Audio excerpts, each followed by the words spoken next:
Area समिति का मतलब होता है देख करके चलना। जमीन पर 4 हाथ जमीन को देख करके चलना। और चलते समय भाव क्या है कि किसी भी प्रकार के जीवों की हिंसा ना हो, क्योंकि अगर जीव हिंसा होगी तो उस कर्म का बंध होगा। लेकिन फिर भी अगर किसी जीव की हिंसा हो जाती है, पैर के नीचे आ जाता है, तब भी वो मुनिराज अगर इरियापद समिति से चल रहे हैं तो उस कर्म का आश्रय नहीं होगा, उस कर्म का बंधन नहीं होगा। क्यों नहीं होगा? क्योंकि उनके जो भाव हैं वो मारने के नहीं हैं, बचाने के भाव हैं। जीव अपने कर्मों की वजह से ही देह का परिवर्तन करता है। अपने कर्म की आयु कर्म की वजह से आयु क्षीण हो जाती है, तो उस गति में, उस पर्याय में वो जीव अपने प्राण को त्याग देता है, ऐसा कहते हैं। लेकिन प्राण नहीं, वह देह परिवर्तन करता है, वह अपने देह परिवर्तन कर लेता है। और इस देह परिवर्तन करते समय वह इस प्रकार से जिसके जैसे भाव होते हैं वैसी गति में वो चला जाता है। तो इसी प्रकार से यहाँ पर एक कहावत आती है कि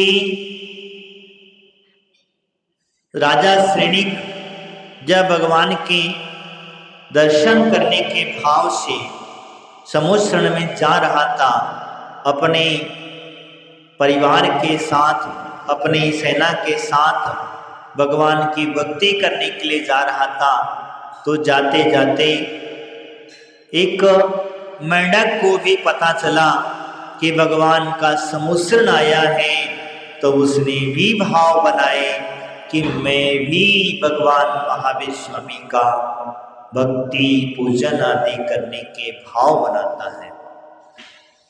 राजा के पास द्रव्य था, सोना चांदी हीरे जवाहरात आदि थे, तो वह हीरे जवाहरात आदि लेकर के चला, क्योंकि भगवान की भक्ति करते से पूजा करने के जो भाव होते हैं वो उत्कृष्ट द्रव्य से हुआ करते हैं, ना कि ना उपयोग आने वाले ऐसे द्रव्यों से भगवान की पूजा आदि नहीं करना चाहिए।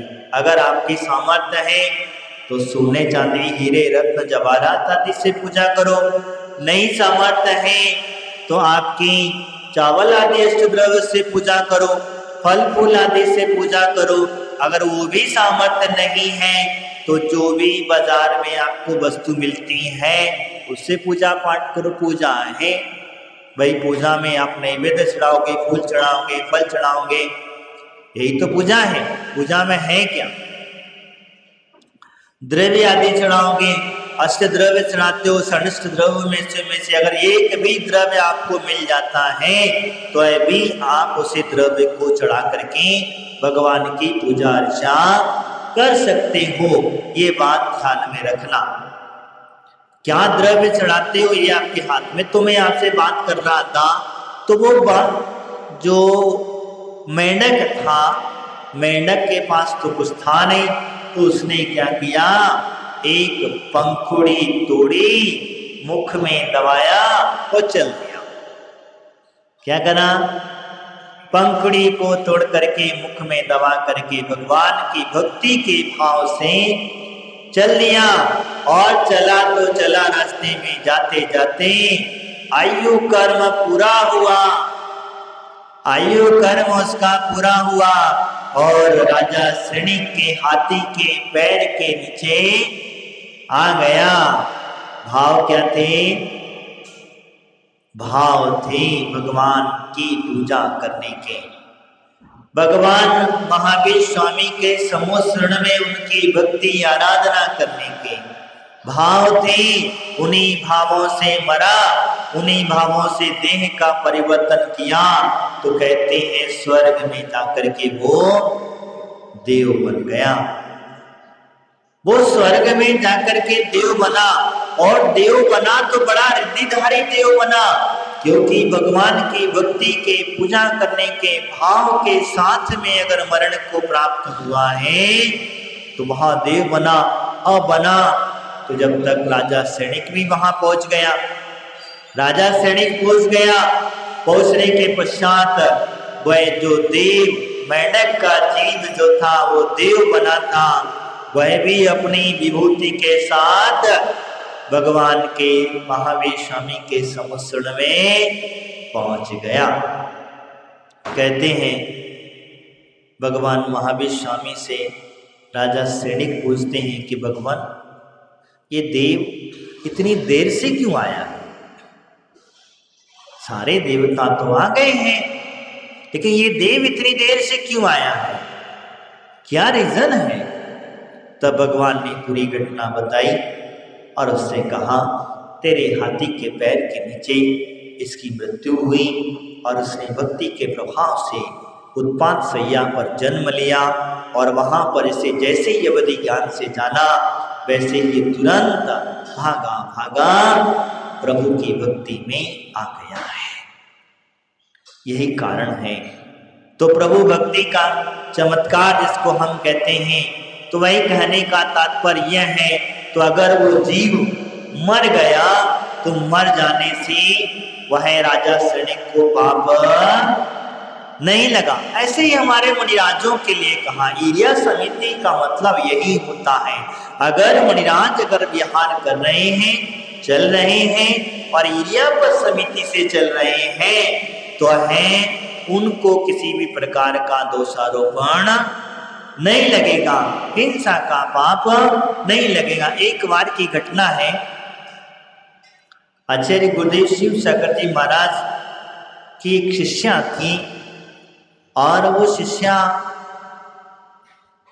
रात्रि के समय में शुद्धि आदि के लिए उठी, क्योंकि पहले तो लाइट वगैरह थी नहीं, अभी तो लाइटें सब व्यवस्था प्रकाश आदि की व्यवस्थाएं हो जाती थी। तो पहले तो प्रकाश आदि था नहीं, तो अंधेरा थोड़ा सा था, तो अंधेरे के चक्कर में वह शुद्धि के लिए उठी तो रात्रि में उनके पैर में कांच लग गया। क्या लगा? कांच लग गया। और जब कांच लग गया तो लगने के बाद में उसने सुबह आकर के गुरुदेव को बताया, और गुरुदेव को बताया तो गुरुदेव ने उसे उल्टा प्रायश्चित दे दिया। अब क्या हुआ? गुरुदेव को बताने के बाद गुरुदेव ने उसे प्रायश्चित दे दिया। क्यों दिया प्रायश्चित?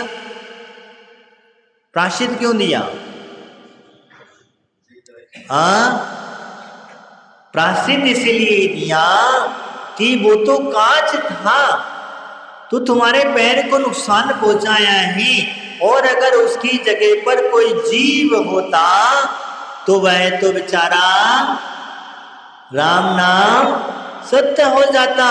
यानी तुम लोगों ने ईर्यापद समिति से नहीं चलने के वजह से तुम्हें प्रायश्चित दिया जाता है।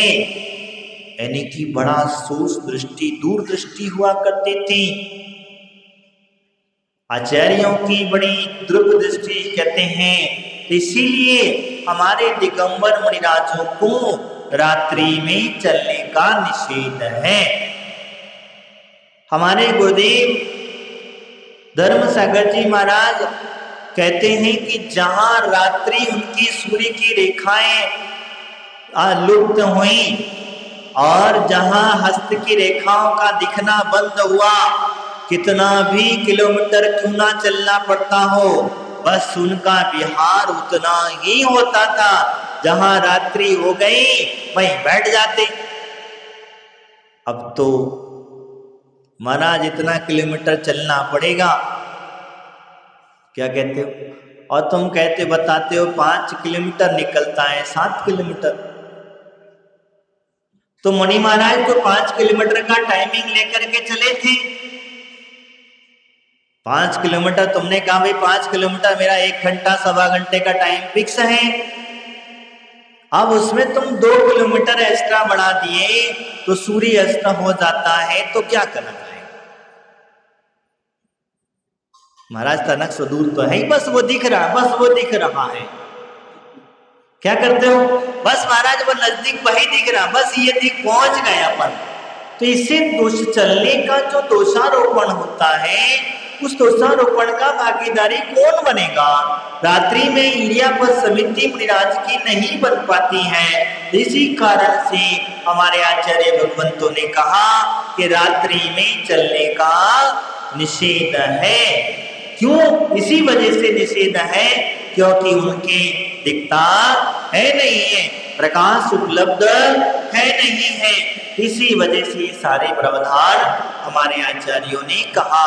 तो उस सारिका को महाराज ने प्रायश्चित दिया। क्यों दिया प्रायश्चित? क्योंकि कांच की जगह पर कोई जीव अगर मर जाता तो उसके इरियापद समिति से ना चलने के वजह से आपको प्रायश्चित दिया जाता है। कहने का तात्पर्य मेरा यही है। तो जो इरिया समिति होती है, इरिया समिति कहती है भैया 4 हाथ जमीन को देख करके चलना, इधर उधर देख करके नहीं चलना। जैसे घोड़ा, देखा है आपने घोड़ा कितना भी स्पीड से भागता है वो, लेकिन उसकी आंखों पर साइड में पट्टी क्यों लगाई जाती है? क्योंकि अगर उसे तेजी से भागना है तो उसे सामने देखना होगा, नीचे देख करके चलना होगा, तभी वह इतनी बड़ी बड़ी छलांग और अपनी स्पीड से चल पाता है। अगर उसकी पट्टी हटा दी जाएगी तो क्या होगा? तो क्या होगा? वो इतनी स्पीड से नहीं चल पाएगा, क्योंकि उसकी दृष्टि इधर उधर चली जाएगी। और जब इधर उधर चली जाएगी तो जिस रथ के अंदर में वो घोड़े जुते हैं वो रथ को गिरा देंगे, जो बैठा हुआ है उसे गिरा देंगे। इसी प्रकार से इरियापद समिति कहती है कि तुम नीचे देख करके चलो, इधर उधर दृष्टि मत देखो। क्योंकि कई बार होता यही है, महाराज हमारी दुकान है, हमारा घर है, हमारा जमीन पर देखे कि तुम्हारे घर को देखे? बताओ किसे देखे? महाराज अपने आगे देख करके चले या तुम्हारे घर को देखें या तुम्हारे दुकान को देखें, तुम्हारी फैक्ट्री को देख करके चले। इसीलिए कई बार ऐसा होता है और खास करके हमारे साथ तो ऐसी घटनाएं घट जाती हैं, क्योंकि हम किसी जिस रास्ते से आ जाते हैं वापस हमसे कहें महाराज तुमको मंदिर तक जा रहा था, हम ना पहुंच पाएंगे क्योंकि हमने आजू बाजू का निशान ही नहीं देखा। और जब निशान नहीं देखा तो कैसे पहुंचोगे? जब जमीन को देख। तो कहने का तात्पर्य मेरा यही है, इरियापद समिति यही कहा करती है, आपके लक्ष्य को अगर आपको प्राप्त करना है तो उसी प्रकार से चलना होगा। नहीं करोगे तो जिस प्रकार से बग्गी में बैठा हुआ जो व्यक्ति है वो गिर जाता है, इसी प्रकार से जो जीवात्मा भी इन्हीं कर्म की वजह से बंध जाती है। अगर इरियापद समिति से नहीं चलेगा तो यह भी दुख को प्राप्त हो जाएगा। इसके बाद में कहते हैं भाषा समिति। क्या होता है भाषा समिति? भाषा समिति में हमारे आचार्यों ने कहा है कि हित मित प्रिय वचन बोलना। कैसे वचन बोलना? हित मित प्रिय वचन बोलना। और ऐसे वचनों को बोलते समय अपने धर्म ध्यान और सत्य का ध्यान रखना। ध्यान में ये नहीं कहना कि भाई अपन को कहे तो हित मित प्रिय। अब हो सकता है किसी की भाषा जो है एकदम रफ है। क्या है? रफ है। और जब रफ भाषा है तो फिर क्या कि उसकी भाषा समिति बनेगी कि नहीं बनेगी? बनेगी। उसके भाव क्या है ये समझना।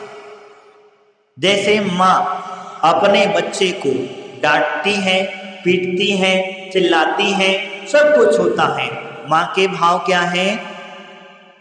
बच्चे को सुधारने का। अच्छे मार्ग पर चलाने का। समझ में आना, अपने अच्छे मार्ग पर चलाने का। लेकिन उस समय पर जो है वो गलत भाषा का उपयोग नहीं करती हैं, अब शब्द भाषा का उपयोग नहीं करती है। जैसे आज वर्तमान के युग के अंदर में आप लोग गाली गलौज आदि करते हो, गालियां देते हो, आप शब्द बोलते हो, जो शब्दों का उच्चारण नहीं करना चाहिए उन शब्दों का आप उच्चारण करते हो। इससे नुकसान किसी और का नहीं होता, तुम्हारा स्वयं का होता है। क्योंकि भाषा संस्कार को आपके प्रावधान करती है, आपके बोलने के टेक्निकल से, बोलने के उच्चारण से आपकी विद्वत्ता झलकती है, आप अगर कैसे उच्चारण करते हो। इसीलिए हमारे मुनिराजों को कहा गया है कि भैया कम से कम बोलना और कम से कम शब्दों में अपनी बात को रखने का प्रयास करना। अधिक बोलोगे तो तुमसे कहे बकवास करते रहता है, कोई सुनता नहीं। क्या करते हो? कोई अगर व्यक्ति ज्यादा बोलने वाला हो, बड़बड़ करने वाला हो, अरे बकते रहता है यार, कान पक जाते सुन सुन करके। और कोई लिमिटेड शब्दों में आपको आंसर देता हो तो आप उसे कहते हैं भैया दोबारा सुना दो, हम सुन नहीं पाए। तो अंतर क्या हुआ? तो इसीलिए व्यर्थ की बकवास नहीं करना। हमारी माताओं को देखो, तनक जगह टाइम मिला नहीं कि कचर कचर कचर कचर घास जैसे काटना चालू करते हैं, वैसे इनका वक्त। बुरा मत मानना मेरी माताओं, क्योंकि होता है। तो इससे क्या होता है, इनकी बातों पर कोई ध्यान नहीं देता। आपके ही पति, मैंने कहता आपके ही पति, आपका ही बेटा आपकी बात को नहीं सुनता है, तो क्यों नहीं सुनता है? बात का ध्यान रखना, क्योंकि आप जितना बढ़ करते हो, इसी वजह से आपके बच्चे, आपके पति आपकी बात को सुनते नहीं है, ध्यान देते नहीं है। तो मेरी माताओं ध्यान रखना, मैं आपको बहुत सुंदर शब्द कह रहा हूं, बिल्कुल कम बोलना और इतना लिमिटेड बोलना, और फिर देखना आपके वचनों में वजन आ जाएगा। जो शब्द आप उच्चारण करते हो उन शब्दों में इतना वजन आ जाएगा, इतना वजन आ जाएगा कि आप जो बोलेंगे वो कार्य हमेशा सिद्ध होगा। समझना, आप खाते तो बोलते, चलते हो तो बोलते हो, कार कोई भी काम हो रहा तो बड़बड़ हमारा।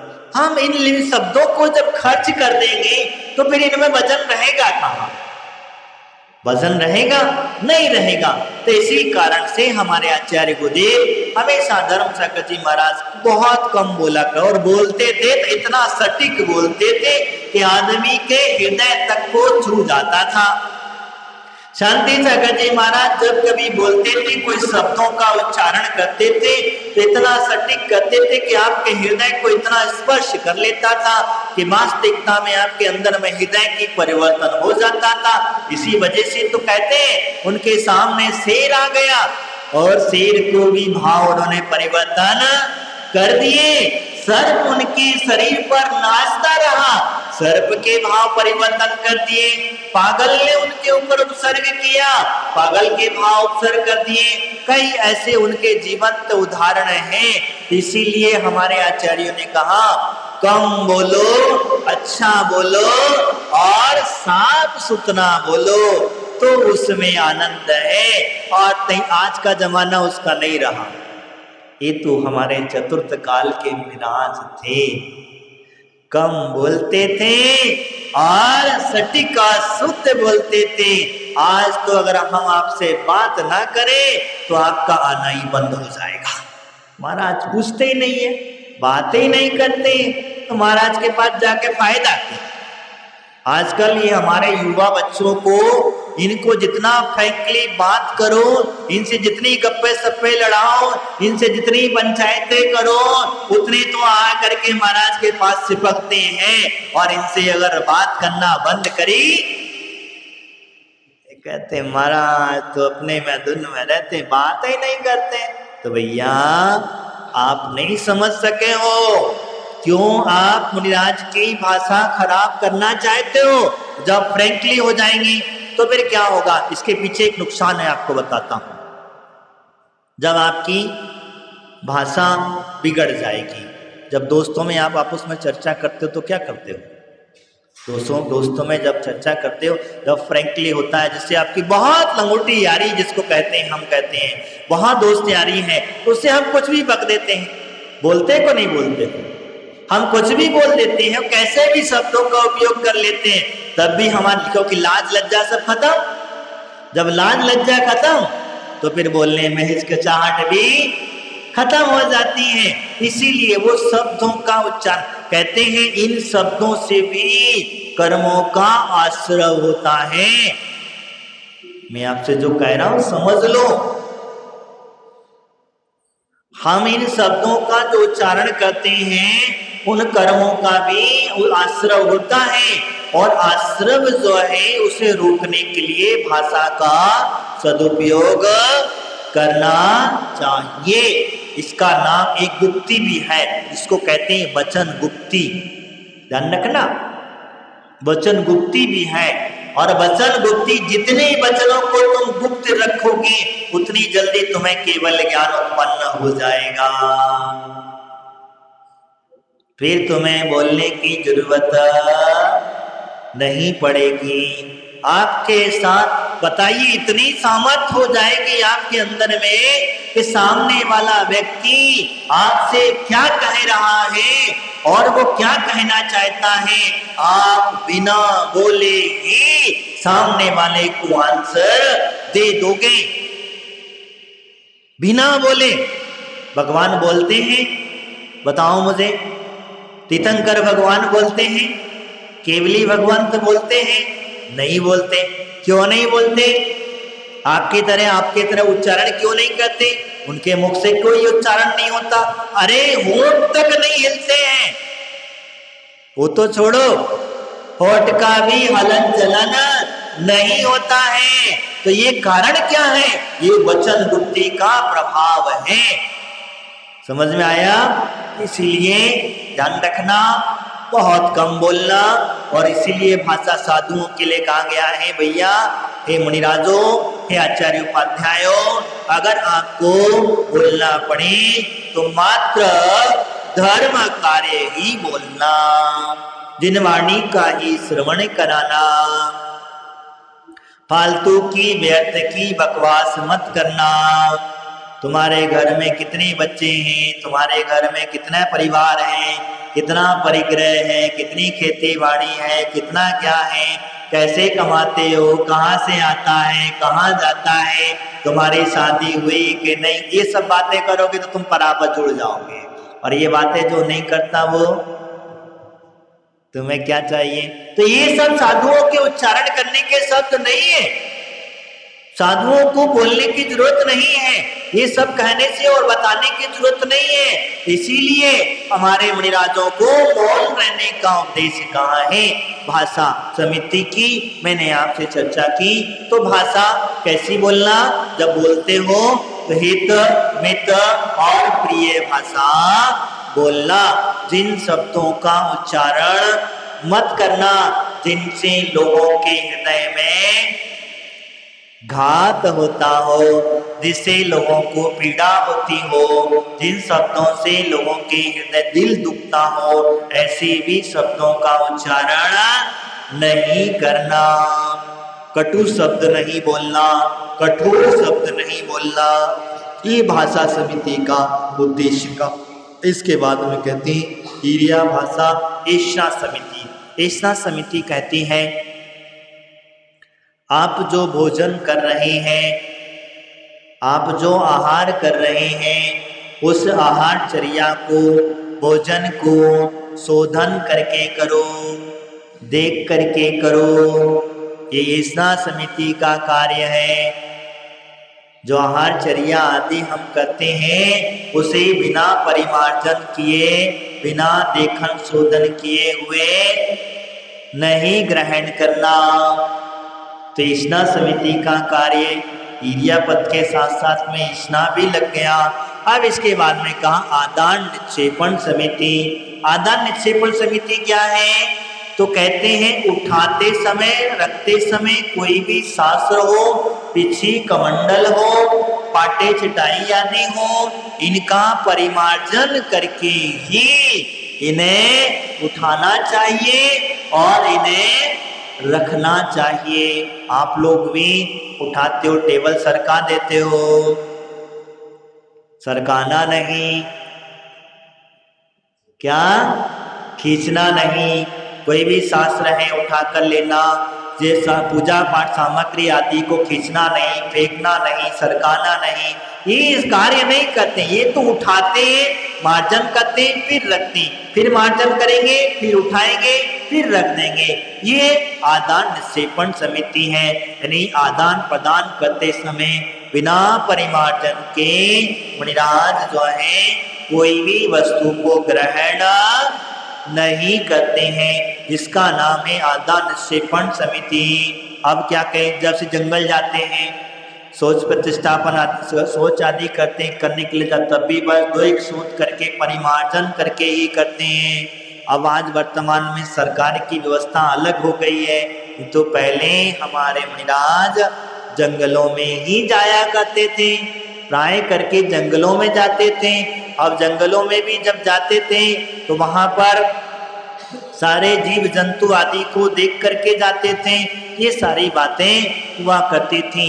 इसीलिए हमारे आचार्यों ने व्यवस्था के अनुसार जो कहा, तो मैं आपसे कह रहा था समिति में परिवर्तन नहीं हुआ, भले ही तुमने परिवर्तन हो गया होगा, लेकिन उनकी जो चर्या के जो व्रत हैं उनमें कभी परिवर्तन नहीं होता है।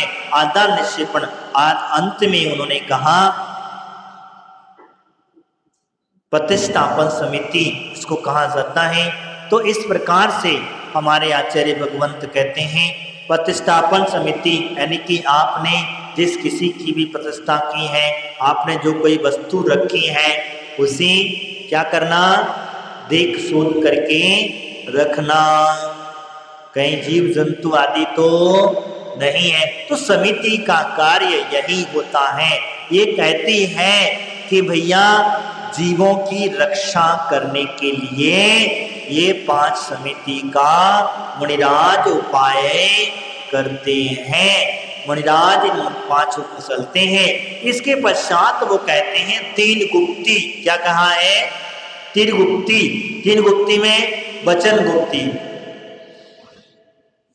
3 गुप्ती की बात कही और 3 गुप्ती के अंदर में वह है वचन, काय, मन को, यानी कि मन गुप्ती, वचन गुप्ती और काय गुप्ती। ये कहते बाय जो है 3 गुप्तियों की परिभाषा बताते हुए उन्होंने कहा मन गुप्ती, और मन गुप्ती कहती है मन को वश में करना। क्या करना? मन को वश में करना। ये मन गुप्ती का कार्य है। मनोगुप्ती वाला व्यक्ति अगर जिसकी गुप्ती प्रकट होगी तो आपके मन की भाषा को जान लेगा। क्या? ये मन गुप्ती का प्रभाव है। मन गुप्ती जो होती है वो ऐसी होती है, इसीलिए इस प्रभाव होता है।